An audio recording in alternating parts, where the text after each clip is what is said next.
button.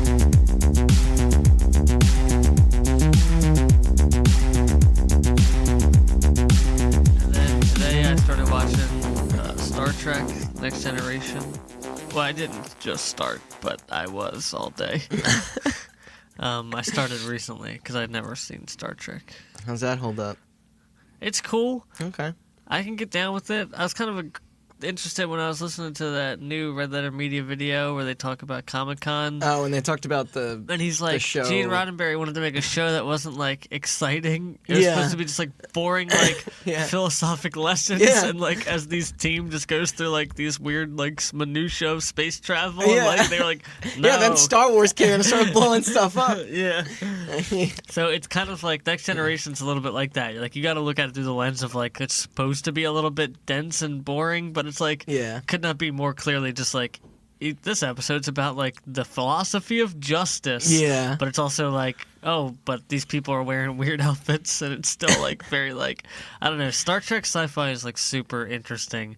I respect the hell out of it, and it's inspired so much that I love. But I've never gotten into Star Trek, probably because it is just very... Yeah, it's boring. It's a little boring, but I'm into it because I'm just playing games in the background. I guess that's a good thing to do. Yeah. It's less about religion than Star Wars is. Yeah. Despite the fact that Star Wars has a magical element called the Force. Like, yeah, that's you what mean I'm saying. God? God. Midichlorians are just the blood of Jesus Christ. That flows through all of us. I want that on a t-shirt. Midichlorians are just the blood of Jesus Christ. do you think there's some crossover there, like, for your audience? Between what? You think there are Christians people... and Star Wars fans? Yes, absolutely. Oh, Yeah, no. for sure. Hey, you ever notice how that one ship looks like a cross? Which one? The Boba B-Wing. Fett's. Oh, yeah, Despite- the B-Wing? Yeah. Okay, the A-Wing, shaped Like like an A. an A. The Y-Wing. Forget about it. X-Wing. No, let's go with this one that's shaped like a T. How about the T? No, B-Wing. Is it because it's a bomber? No. Yeah, that's what the Y-Wing That's what the Y-Wing was. That thing was so awkward to fly in the Rogue Squadron games. I hated it. My favorite alien sci-fi movie that is attached somehow to George Lucas is Kingdom of the Crystal Skull. Indiana Jones. Here's the thing. I actually, at the time, didn't hate that movie as much as everybody else, only because Indiana Jones fans were like, whoa, aliens? Well, it follows the absolute formula of every other Indiana Jones But that's what I'm movie. saying. I was like, the first movie proves the existence of God. Yeah. Three movies later, everyone's like, I drew the line to aliens? Like, it's all big, like... No, What? that's fair. Yeah. It's like God's real, and then it's like weird mystic stuff is real. And also, do you And think then it's like Sean Connery's supposed to be his father. That's the weird, believable thing in that one. Yeah, there's an immortal guy in the third Indiana Jones, yet aliens are weird. Do you think that those two things cancel each other out kind of a Yes. little bit as well? God and aliens? Absolutely. What if God is an alien? Whoa. Thanks for coming to the Joe Rogan experience. I saw a real life crystal skull. I thought you were going to say an alien. I was getting real excited. Well, if you count that, then yeah. Yeah. I did. Was it on a shelf full of vodka? No, but we went to go see that Indiana Jones at this popular movie theater called The Senator in Baltimore. It's like a big one-screen movie theater, like all ornate, old school. Yeah. And one of the ladies who owns the Crystal Skull was there. It was just like in like the What? Just foyer, showing it off? And she was just like standing next to it. Yeah. Did you get to touch it? No, it's like in, They it give was you in a case. superpowers. Yeah, it was Alright. like in like a glass case. How big is it really? It's like this big. Cool. Yeah, That's pretty kind of big, awesome. Bigger than an actual human It's skull. longer than a watermelon for people who are listening, but not as wide. Yeah. In 50-cent Blood in the Sand, he has to collect all the crystal skulls. Is that the plot of that game? Yeah. I don't remember that. That's what First it's of all, about. this is news to me. 50 Cent has does- a video game? Yeah, no, that's Yes, his second that's the video second game. That's one. the sequel. He They had a co-op in he it. does a concert in the Middle East, and then they pay him into one of the crystal skulls, and then Tony Yayo has to help him find the rest of them. What on earth? He's not making it. Yeah, you fight terrorists. I'm like, right? That's kind of... Yeah. I might be making some of that up. I don't remember exactly, but the Crystal Skulls are involved in the plot of that game. What the fuck does that even mean? Okay. Unlike most entertainment mediums, video games today are typically only categorized as being run by three major juggernauts when it comes to what box you want under your living room TV. One of those essential pillars, of course, is Japanese multinational conglomerate Sony. But how exactly did the Walkman guys enter the world of buttons and joysticks? Well, what if I were to say it involved probably the biggest public backstabbing of anything this industry had ever seen? You've heard us tell you the story of Microsoft. Now let's find out how their biggest competitor was born. I'm Randall Beatrice, back in our new studio, and here as always with Austin Blakesley. Yo. And Chris Anantuano. Hey. I know that opener was a little short, but I honestly don't know how much introduction this one really needs. Everyone knows who Sony is. It doesn't matter if you're a listener of music, a watcher of movies, or a player of games. Although I suspect many in the last group probably don't recall just how their connection with games even really got started. At the time, to me as a kid, it kind of just felt like the PlayStation popped up out of nowhere and then was suddenly the biggest thing in the console space. Except it actually took a whole lot more for them to get that onto the shelves. Austin, would you care to explain why Final Fantasy went from being a Nintendo-hosted franchise to not being a Nintendo-hosted franchise anymore? Yeah. I have an old friend with some questions. It's going to take me like an hour. But Hopefully they've moved on by now, get but there. I don't know. So the three consoles you were originally talking about, that's the Samsung box, the Toshiba Con, And the Ouya, which we did an Yes, I episode thought. on, yeah. Magnavox did make the first video game console. Is that the Odyssey? Mm-hmm. Yeah. So yeah, I know I didn't do this for my Xbox episode, but the history of Microsoft is kind of just like Bill Gates was a nerd. But the history of He was angry at Asian people. well, that was later. The history of Sony is a little bit more interesting, so I'm going to go through it real quick. Okay. In 1946, in the wake of World War II, Good times, Japan right? was experiencing an economic boom of sorts. Ugh, bad usage of that word. Yeah. That was off the You're all cuff, racist too. for laughing. Yeah, well, that happened. Okay, side note, before I get to this, I'm going to fuck up a lot of names. Not great at reading Japanese names. Oh, that Polish episode I did with the hatred. So many consonants. It's ridiculous. I'm going to try, and a couple of them I recognize and have heard other people pronounce, but if I mess it up, I apologize. I think that one word is Tokyo. Got it. Okay. A man by the name of Masaru Ibuka started an electronics store in Tokyo. Thank you. Yeah, you're welcome. He was later joined by someone named Akio Morita, and they formed Tokyo Tsushin Kogyo, which is Japanese for Tokyo Telecommunications Engineering Corporation. Very literal for a name there, but all right. Yeah. And they were just making electronics out of this electronics store. They had a couple of naming problems, though. This one was too boring. Yeah, it was a little too Okay, boring, and yeah. they couldn't, despite the fact that they were making electronics out of this weird little electronics store, they had much bigger plans in mind, and they knew back then, and as I've just proven, they were right, that Tokyo Tsushin Kogyo is hard for Americans to pronounce and Europeans. I don't know. You did it just fine. Yeah. I wonder when the Tokyo Kugo 5 is coming out. So they tried a couple different names. First, they tried TTK, which is the acronym for that, but that was Makes already sense. used by a railway company in Japan. Then they considered... And at this time, railroad still meant something to regular people. Yeah. I pictured bullet trains when you said railroads in Japan, despite the fact that this is the 1946. Yeah. They didn't have bullet trains yet. Yeah, and half their means of production was destroyed. Yeah. They considered Tatsuko, which was a shortened version of that longer name, Okay. but then they found out that still non-Japanese speakers couldn't pronounce that.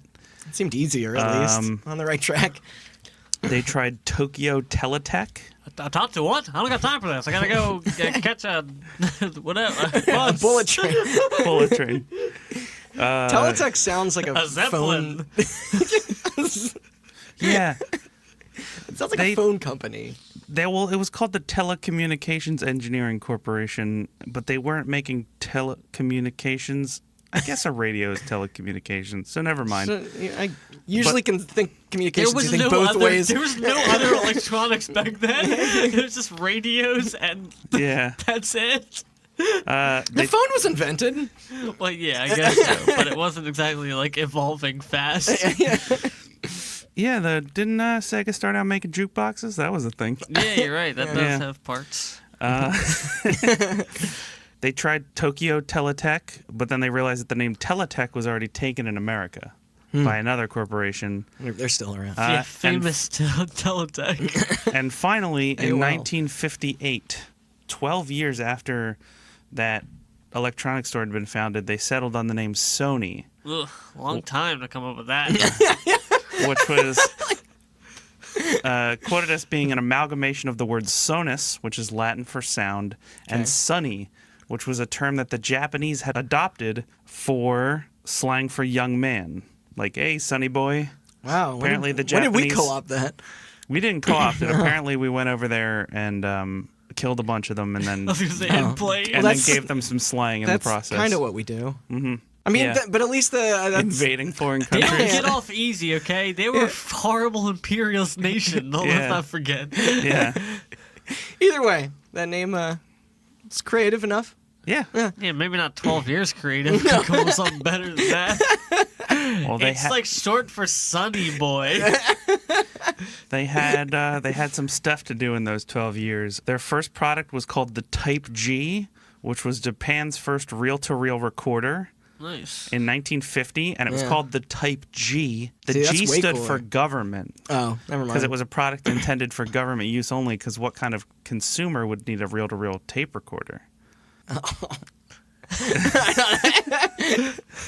And then their first consumer product in 1955 was called the TR-55, creative name, a transistor radio that came out in 55. I googled it. Those things look kind of they look Yeah. cool. They followed it up with the TR-63 in 1963. I remember that. Maybe that was the And one I saw.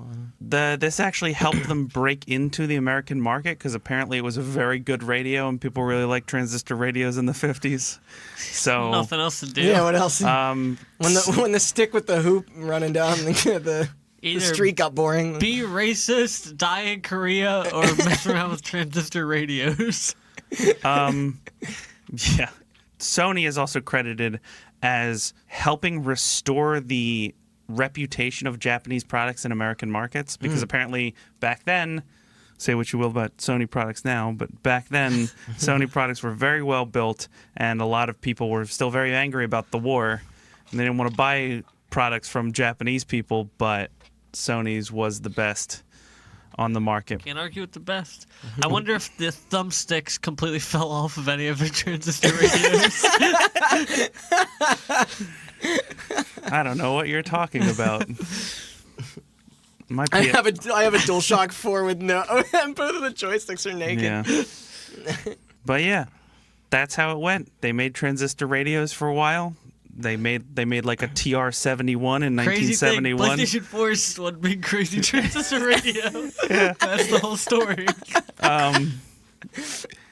It does come a lot from music, actually, which is very funny. Yeah. But those two men I mentioned earlier, Masaru Ibuka and Akio Morita, were basically... Ibuka was the first CEO of this corporation. He stepped down, and Morita took his place. And then finally, in the early 1980s, a recession hit. And this threatened a lot of Japanese companies, but threatened Sony, as in a recession, electronics are the least essential, I would say, except for now. I mean, smartphones, but... No, I know what you mean. I've been after doing research on the Tetris. Yes, episode. electronics are not very essential, so they took a big hit. And to help get them through this, Morita stepped down and they named a new president named Norio Oga. This is when he stepped in. It's easier to pronounce. And he purchased CBS Records in 1988. Yeah, I remember reading about him when I was doing the Sega episode. Yes, Yeah. he was a big name, and that episode's actually going to cross over a lot with this Yeah, one. I saw that. Surprisingly, Yeah. but if you haven't listened to it, go listen to it. Episode number something or other. Yeah. Dreamcast. Just read the names. Requiem for a Dreamcast. That is, yeah. But yeah, they purchased CBS Records in 1988 and then Columbia Pictures in 1989, which helped them diversify away from the least essential thing into the second least essential thing in a recession, entertainment. But yeah, Sony entered the entertainment industry, and movies are pretty big. They also went on to make things like the Walkman, and they were credited as being the first company to make portable music a thing. Because, the Walkman. They went on to work with Philips, a European company who will come up later, on the compact disc. Yeah, there was like a weird shadow council of people who worked on. That's a crazy story. In college we talked about that a little bit. Yeah. I don't go too far into that, but the compact disc obviously going to play a huge role in this. Yes. Yeah. That invention leads us into our topic. Mm-hmm. So, for those of you that don't know, Sony's relationship with Nintendo did not start out as a rivalry. It started out as a partnership. Yes. Which will be the bulk of our story. But the partnership actually starts earlier than even a lot of people think. And tell me if you know, if this name sounds familiar, a man by the name of Ken Kutaragi. Yes. Also known as the father of the PlayStation. Yes. He started working for Sony in 1970 in their research department. He is a very smart man, very smart engineer. Mm-hmm. And in the late 1980s, his daughter asked for a Famicom. And he watched his daughter play the Famicom, and he thought it was just the best. Smart girl. From that day on, both him and his daughter, I guess, were real into video games. And he even so far as went in and pitched, hey, here's an idea. Why don't we make a competitor to the Super Famicom that's going to be coming out? I don't know if it was called the Super Famicom at the time, but why don't we enter this market? And the Sony executives had no interest because unlike entertainment, where you can just lie about your accounting and make billions of dollars, you can't do that. And video games are actually a very risky business, as you will know from our Sega episode and our Microsoft Xbox episodes. They could have had some cold feet, too, after the Atari crash. Yeah. I mean, the Famicom is given credit for resurrecting the industry after that crash. Exactly. So they probably weren't even 100% sure it was all really bad. It was a success, but one success wasn't enough to get them into it. That's exactly. Not a trend. But yeah, the executives had no interest. However, he had an in because he was an engineer who designed chips for computers, and Nintendo had put out some word in Japan that they needed someone to develop a new sound chip that would go in the next Famicom. Sony declined, but Ken Kutaragi accepted without the permission of higher-ups at Sony. And in secret, in his free time, he worked on the sound chip called the SPC 700. And that chip would go on to later go into the NES, but not before the executives at Sony found out that he was working on it. Oh, shit. And they were furious. But obviously, I don't think it was too hard for him to convince them, hey, I already designed the thing. You just have to manufacture it, and Nintendo's going to put it in their console. And again, they weren't into video games, but eventually Noria Oga accepted. He approved. The chip was completed and then manufactured, and then went into the Super Famicom and the Super Nintendo, which, as we know, were very successful. Turns out. So not only did the Super Nintendo and the Super Famicom make Nintendo a lot of money, but they also made Sony a lot of money because there was a Sony sound chip in there. Got to hear them Mega Man drums somehow. Yeah. And due to the success of this chip, Sony executives started to take an interest in the video game industry. But there's money to be made here. Despite the success of the chip, it was still a little too risky. Luckily for them, a very unique opportunity presented itself to them. Laserdisc. No. Did Sony have a hand in Laserdisc? I don't know. Sony seems pretty good at this. They helped develop DVD, CD, and Blu-ray, so they seem pretty good at the whole CD thing. And now, for that opportunity, we are going to cut back a little bit. No, they were in Philips. Time. Philips. Philips made the Laserdisc. Oh, there you go. Bunch of idiots. They also helped make the CD and the DVD, so maybe not. But can't win them all. Toshiba made HD DVD. Bunch of morons. But we're going to cut away from Sony for a little bit and go into Nintendo's head here for a second. Sega was gaining market share against Nintendo with the Sega, what was it called? The Mega Drive? The Mega Drive. Yeah. Yeah. The first one or the second? Yeah. The one before the Genesis. Yeah. Yeah. The one that looked like a grill. Yeah. Is that the one? Yeah. And you can listen to our Sega episodes for the story of how Sega exactly gained a bunch of market share on Nintendo. Both parts. Both parts of them, yeah. And Nintendo had heard whispers of a upcoming Sega Genesis, and that Sega was working on a CD attachment for the Sega Genesis. Oh boy, were they ever. Both which we know now that were true. But there was a lot of talk between game publishers because, you see, cartridges were being quickly outpaced by game development technology. Cartridges you can keep making cartridges that hold more, but only to a certain extent. Yeah. You're kind of handheld by technology, and people weren't really working on, I mean, now we have SD cards that have terabytes on them, right? But back then, people weren't working on new storage mediums that were cards. When did CDs become cheaper to manufacture? At first, were they always cheaper than cartridges? I think just like any technology, probably not immediately, but it didn't quickly caught up. Like, especially around this time. Because I thought that might have been Nintendo's excuse as to why they were sticking with it, and then that very quickly, like you said, it just didn't become the case anymore. Because by the time the N64 came out, cartridges were super expensive. Yeah, that's what I thought, all the plastic and everything and chips. Here's the thing you have to keep in mind. Our topic for today is one of the two companies that helped develop the CD. Yeah. Oh, so if you're Sony and you're in the music business and you're making CDs for the artist signed to your label, it's cheaper than the person who has to come to you to make the CDs. So eventually Microsoft in the last generation, right, we're just like, fuck it, we'll just all our games are on Blu-rays now too. Yeah. So like the advantage that I think Sony ended up having later on is that they can make it themselves. They had a lot of CD processing, like CD printing facilities, because there was one around the corner from here. They helped develop the CD, and they were already in the business of printing them. So that makes sense. Why not? Which is why Nintendo decided to go to them. But we'll get to that in a second. Game publishers knew that they could make much bigger games on a CD than they could on a cartridge. Yeah. I mean, a CD is like 700 megs, right? Yeah. As opposed to and you're thinking the about limits of even the N64 cartridges. Certain companies were way into it. Let alone SNES One cartridges. certain company that Randy already brought up was way into it. Squaresoft. Yes. Yeah, this was not before. Square Enix.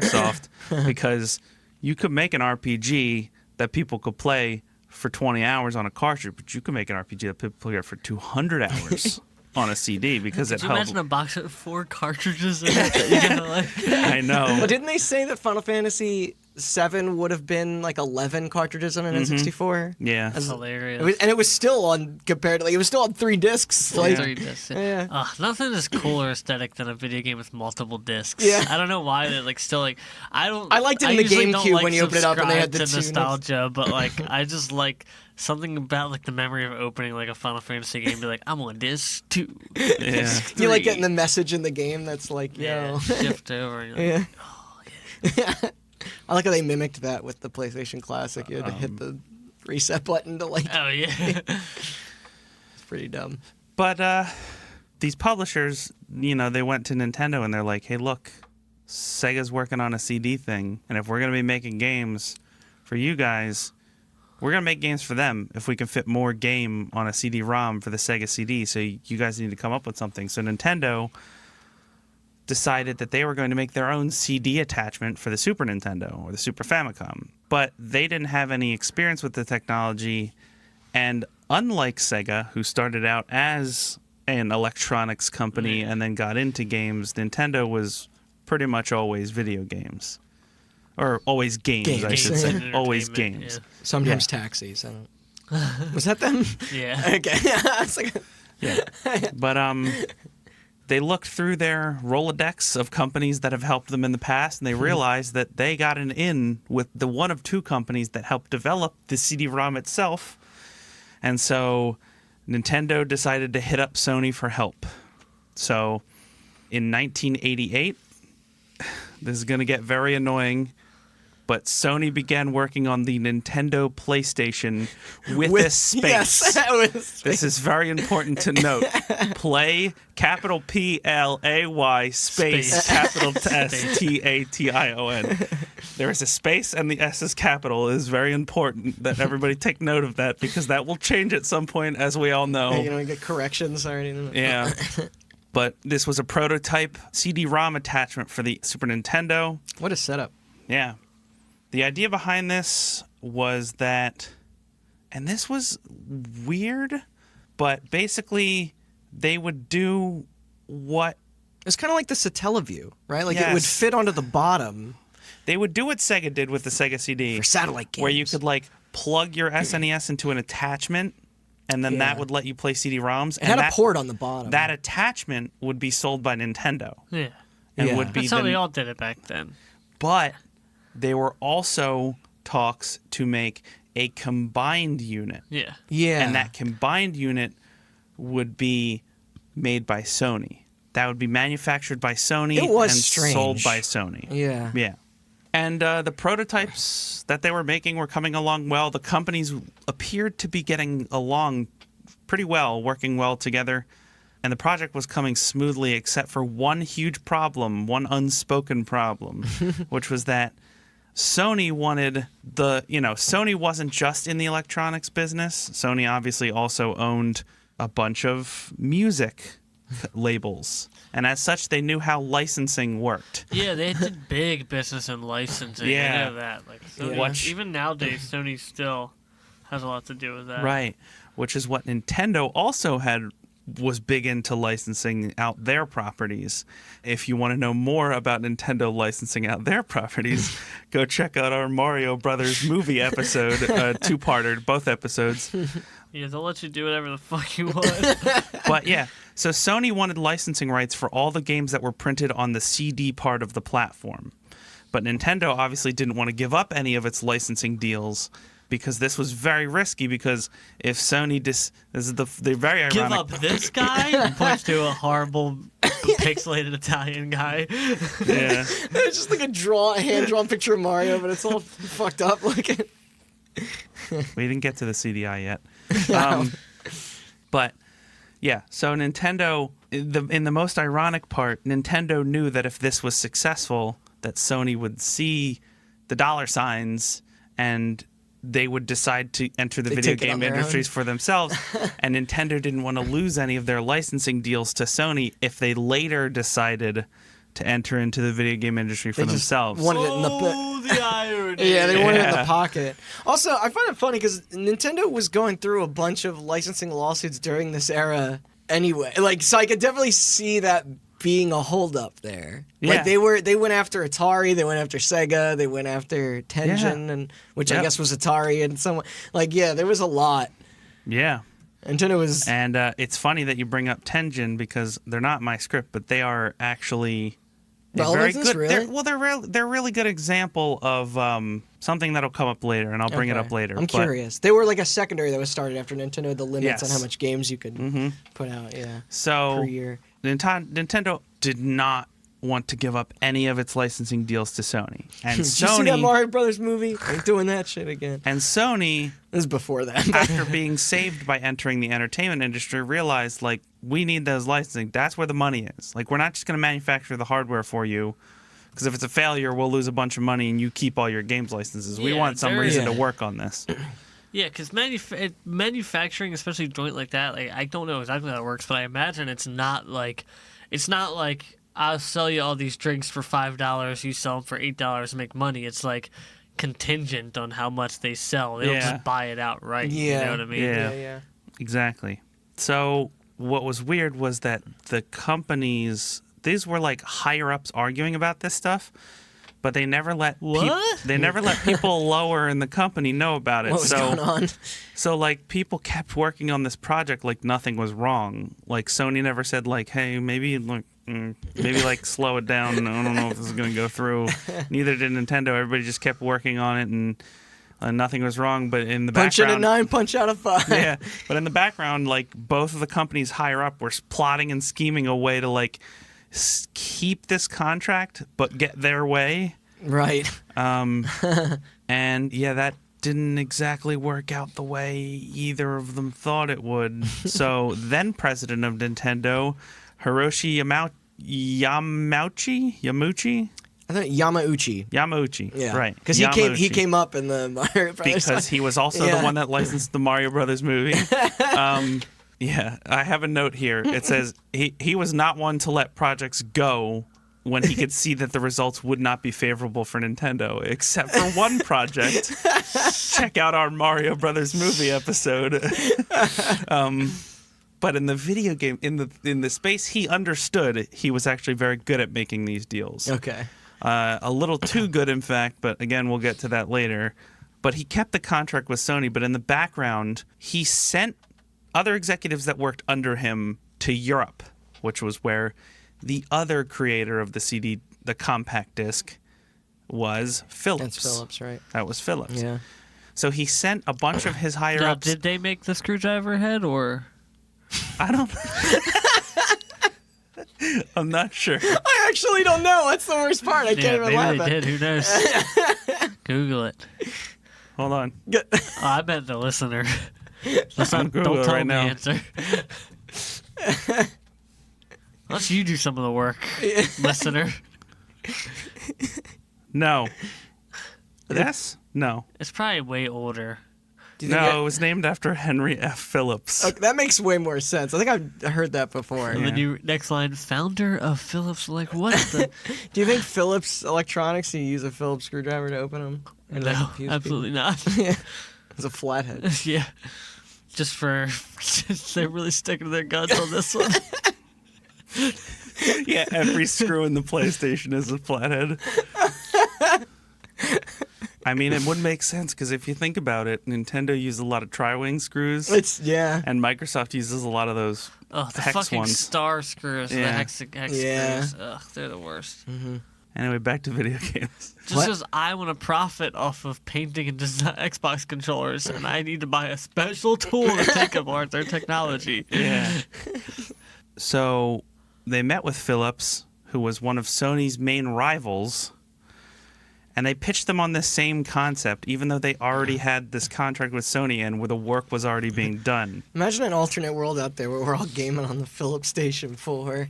The Philips? No, it'd be like the Nintendo Philips. It would be the CDI. Oh, no! Because it turned out Philips, unlike the executives at Sony, were not shy about wanting to get into the games industry, and they had begun work on the Philips CDI. God. And Nintendo said, this is perfect. You can watch Forrest Gump on this thing. This is perfect because we don't have to get them to make it. They already made the thing. Yeah. We'll just sell them the licenses to our games, and we'll make bank, and then our games will be on CD-ROMs, and we'll make money off the games, but we don't have to make the hardware. It's perfect. No, we talked about this before with how even today, like, hardware is traditionally sold at a loss and then made up with software and accessories and subscriptions. I think it came up in the 360 episode as well. Like, yes. But even back then, it was the same thing. So why wouldn't you agree to have someone else take over all that shit? And this deal was, looking at it with no perspective of no context of the future, a good deal for both sides because, Philips is trying to sell the CDI, and nobody else in the business can be like, hey, we got CD-ROM games licensed by Nintendo. Yeah, exactly. They have a established gaming, base to launch with their new system. Oh, I'm sure Philips was thrilled for that. Oh, yeah. And Nintendo could be like, hey, we have our games on CD-ROM. And in Nintendo's mind, apparently, this was a proof of concept. Because they were trying to make a deal with Philips to also still make this CD-ROM attachment for the SNES. Yeah. And there's like documents out there that were drawn up, but I don't think it ever got very far. And we'll find out why. But this is where those god-awful Zelda CDI games came from. And Hotel Mario. Can't forget about that. Yep. It's fucking incredible, dude. Like memes aside, obviously, like, how did this even exist? Yeah. And what a suck-ass console the CDI was, Is that the Zelda 2 one, or is that the other random? That's the There one. were 3 Zelda games, Zelda I think. Wand of Gamelon. Yeah. And then Adventures of Link. Mm-hmm. That's what I'm thinking And then of. it was Adventures Zelda's of- yeah. Adventure, right? Adventures of Link is... Or Zelda's Adventures Quest. of Link is Zelda 2. That was an NES Oh, game. shit. Well, Yeah. what was the other one, then? I know one you play as Zelda. That was the... God, all those multimedia platforms. There were side-scrollers, right? Yeah. Yeah. Yeah, Well, yeah. wasn't- Zelda 2 was a Zelda's side-scroller as well, but it was side-scroller more anyway, like a yeah. Castlevania Zelda's style. Adventure, Zelda the Okay. Wand of Gamelon, and Link the Faces of Evil. Yeah, The the Faces Faces of Evil. That's what I Yeah. was missing. Yep. Imagine paying $600 or $800 to play that thing. It's amazing. I Or to know. play those games. He's gonna be like, Yeah. that first one was so good, and then now, finally, a new one, and it's on disc. It should be more epic than ever. Gotta watch those cutscenes somehow. So this is where we're going to get a little bit in where the Tengen thing is going to be relevant, because here was Nintendo's main problem. Yamauchi was very good at licensing, and that made their company a lot of money, but it pissed off a lot of other companies. But and this is why the Genesis would later go on to, at this point, like when the SNES is out, Yeah. would later go on to gain a bunch of market share back from Nintendo, because they were very strict about licensing, and they basically have the exact same policy they have now, I was which about to is say, just it's never changed. yeah. They realized that their valuable commodity was the brand. like the idea. Mhm. That's why Nintendo stays the way they stay. It's because it's just on brand, because brand is everything for them. Yeah. Mm-hmm. It's like always been their number one They're commodity. kind of similar, like, to Disney or Apple in terms Yeah. of, like, their Absolutely. aesthetic. Basically, their idea was Their like consistency and aesthetic. you want your game to be on a popular platform. Nintendo's a popular platform, so you do the work. You pay us a bunch of money, and then you will help stall the consumer while Miyamoto comes up with his next good idea. Like that was Yeah. Nintendo's business model back then, and kind of now too, if Hey, you think about it. Has Miyamoto, like, I wonder if, has Miyamoto ever commented on those CDI games? I don't know. I want to see the YouTube React video where he's playing Wanda Gamelon or faces. I'm sure him and what's his name, Anuma, the guy that made Zelda, Yeah. makes Zelda now, probably commented on them at one point or another. Yeah. But they're I'll have to look that up. but they're at some point. Japanese business, men. So they're probably not like, yeah, no, it's trash. They're stupid. Yeah. They're probably just like, I don't know. I'm bowing. That's very racist, but I thought you were just doing like the nod. Like, Yeah. all right. It was similar to his quote on the Mario Brothers movie. Like, he didn't. They're not about throwing people under the bus, even when they colossally fuck up, I guess. yeah, exactly. That's a good example. When Miyamoto saw the Mario Brothers movie, he's like, dude, they nailed it. And you're like, what? You created Mario?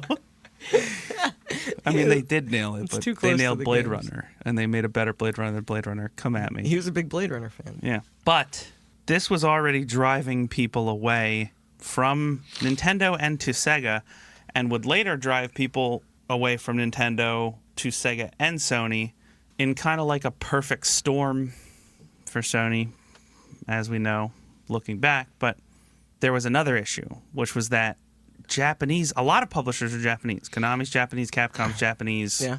Namco's Japanese, a lot of these big publishers back in the day are Japanese, and Japanese companies, they don't like it very much when you choose to work with a European or American company over a Japanese company. So here's the thing. Philips, It's true, they still don't. they still No. don't. But I think that has to do with the fact that like the tech boom there was just like so big, and that's why I think a lot of these game publishers came out of that. Like, Yeah. Oh, yeah, it was for just sure. natural that shit would pop up there in that time and that place. Yeah. 'Cause, like 80s Japan was like the technology factory of the world. Yeah. Like I don't know if it was us on this show talking about like the idea that everybody was afraid Japan was going to take over the Yes. world. Yeah, that The- was when Austin yeah. was talking about Cyberpunk Yeah, 2077, yeah. Mm-hmm. Why there's a lot of like the cyberpunk imagery, aesthetic has a yeah. lot of Japanese Uh-huh. imagery in it. Yeah, but they were not a fan of Nintendo going to Philips, a European company, Yeah, they were when they Dutch, were I already think. working with Sony, a Japanese company, and a Japanese company who is widely credited with like putting the Japan tech industry on the map, Yeah. essentially. Like, Yeah. Yeah, it's a bit, I can see the slap in the face. mm-hmm.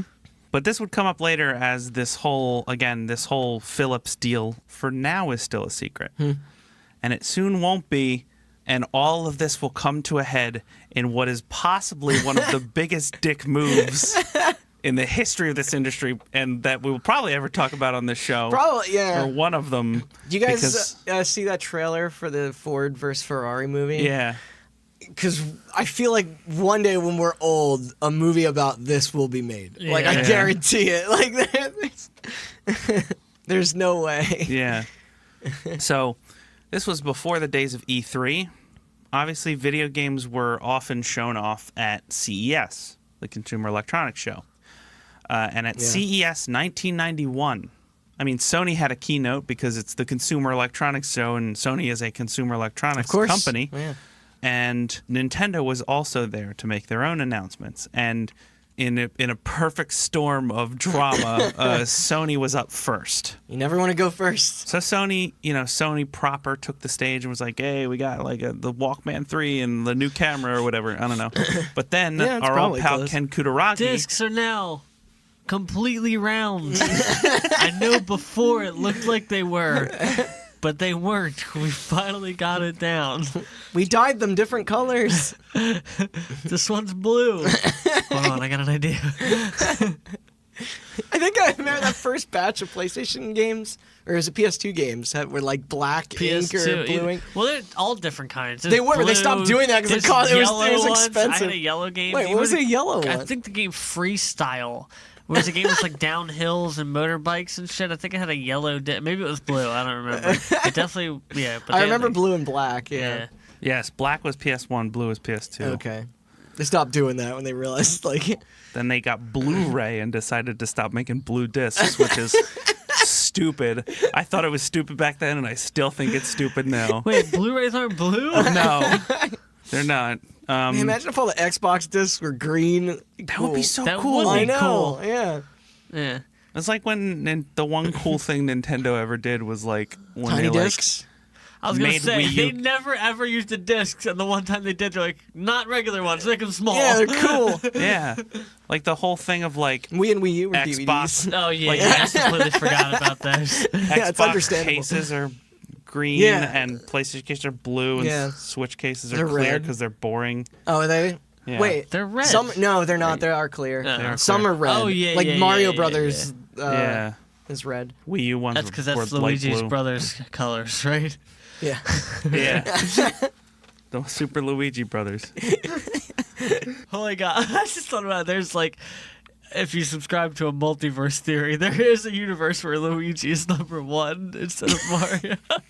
I want to go there. Yeah, Remember the year Luigi? In Mario's mansion, where it's just like even in all the realm of quantum theory, can't doesn't make sense. can't put Luigi on top. He's that unlucky. It's like it's a law of the universe. Yeah, Hey, he eventually became a doctor. with his one of the brother. main laws of physics. It's That's like, the constant. It's like gravity and time, and then Luigi's always number 2. Not unless you play Smash. It's true. Luigi is better in Smash. Sorry, what were we talking about? Oh, yeah. CES 1991. Yeah. Sony takes the stage before Nintendo.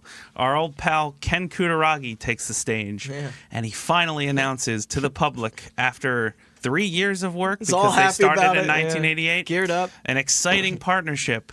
They partnered with Nintendo to develop the Nintendo Play Space Station. Please? Wait, what? The Play Space Station. The PlayStation with a space. Yeah. All the details were laid out, and people were like into it. Like they were like, I think Nintendo was in the Man. crowd being like, no. Like journalists and stuff were like, man, we want to know more. And then they were like, they looked at their like paper schedules because they had phones because they were idiots.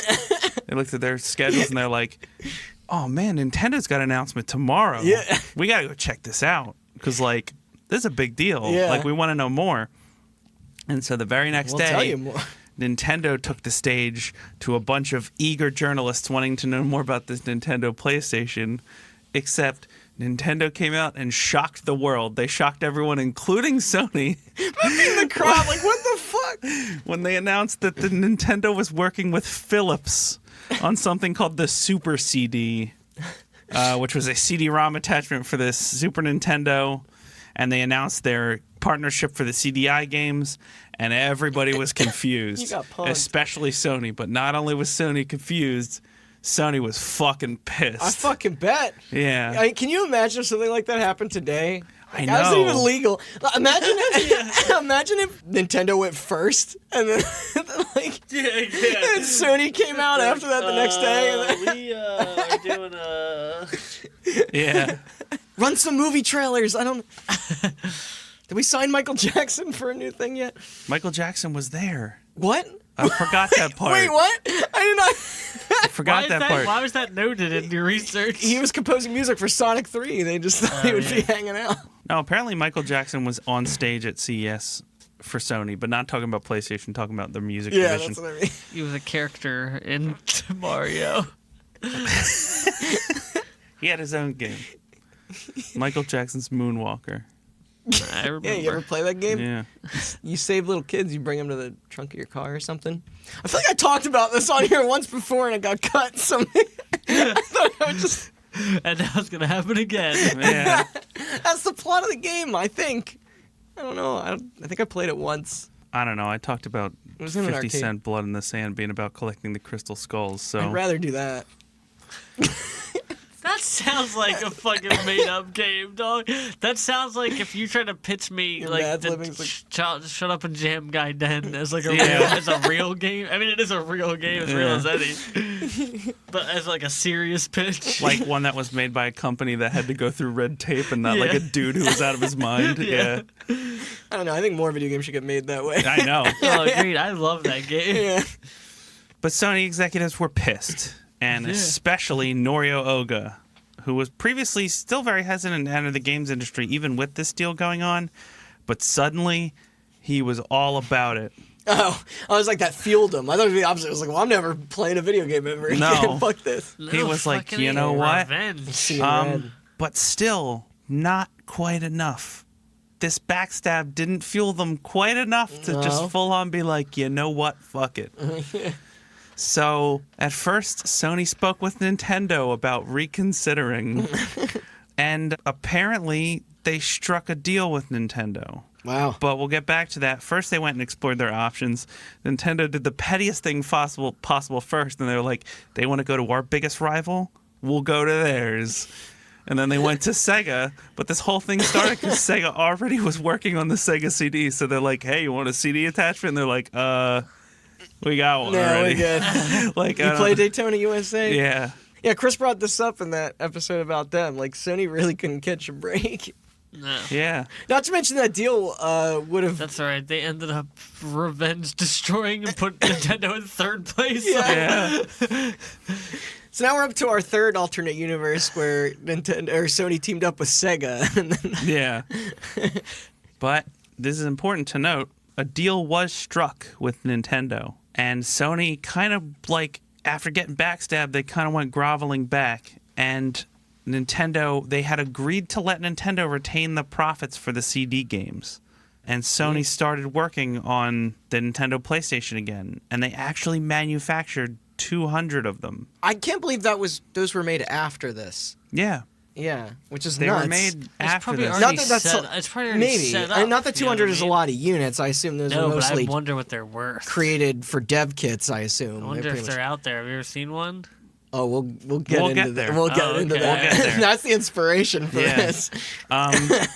But right before this manufacturing began, Ken Kutaragi had other stuff on his mind. He was pissed, and he was done with Nintendo. That would be. So he went into the higher-ups at Sony, and he showed them a demo of his own system that he was working on the side again. I call it the fuck Nintendo. We call it the Fuck-tendo. Yeah. He had a demo of using 3D graphics, which this was Yeah, at the time. before Yeah. anybody had seen, any of those guys had seen like the Sega Saturn or, you know, the Nintendo 64, and he also was made it a point to remind Sony executives of what Nintendo had just put them through. And Ken Kutaragi used the rage to finally accomplish his dream of getting Sony into the video games industry.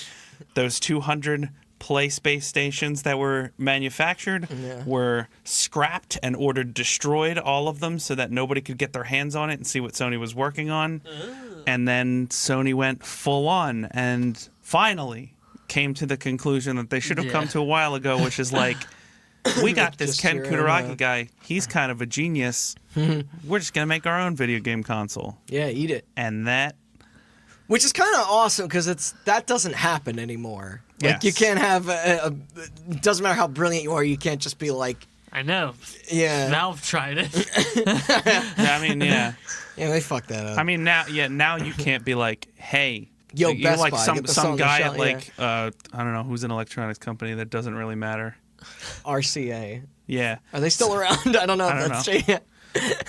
Some guy at Vizio's like, hey, you want to make a video game console? Vizio's the Sony subordinate. No, aren't they owned by Walmart? Oh, I thought How about they were... LG?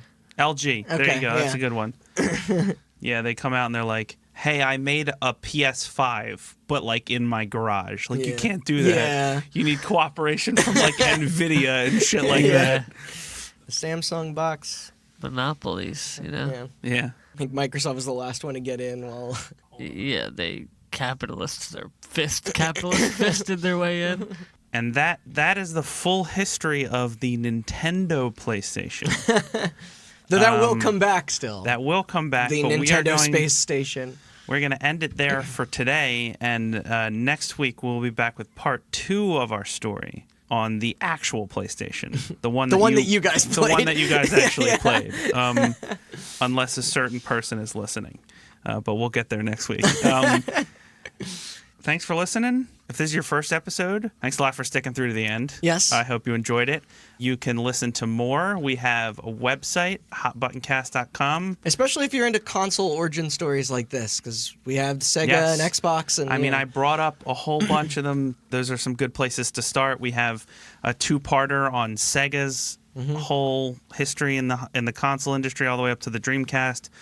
I hosted that one was hosted by Chris. I hosted an episode on the original Xbox and how Microsoft entered the games industry, and also... Sorry, I just host ones about murder. Yeah, Randy hosts ones about Nazis and trench coats or whatever. I don't remember. All the crime and shooting one. We have a 2-parter on the Xbox 360. A console you've definitely played if you're listening to this. And we'll probably do some more console ones in the future. We have one on the Ouya. You hosted one on a console. Oh, yeah, I did. Ouya. I forgot. Sorry, and also now I'm researching about communists, not about Nazis, so... Yeah, I'd rather... Yeah. I guess if I got to pick one. Go start with that, or scroll through the episodes and listen to... There's one on Columbine. We did a lot of them. If you like what you heard, you can also follow us for updates on our social medias. We have Twitter, Instagram, and Facebook at HotButtonCast. And you can subscribe to us on iTunes, on Spotify, on Google Play, on all those services where it matters. Video and a commentary. Yeah, we got videos. And you can rate us on iTunes if you enjoyed it. Or if you didn't, sure, go for it. But go ahead, I'd give us if one you didn't. star. I dare you. And yeah, with that, we're going to end it here today. And we'll pick up next week with the part 2 about the development of the actual PlayStation. The games. PlayStation. PlayStation.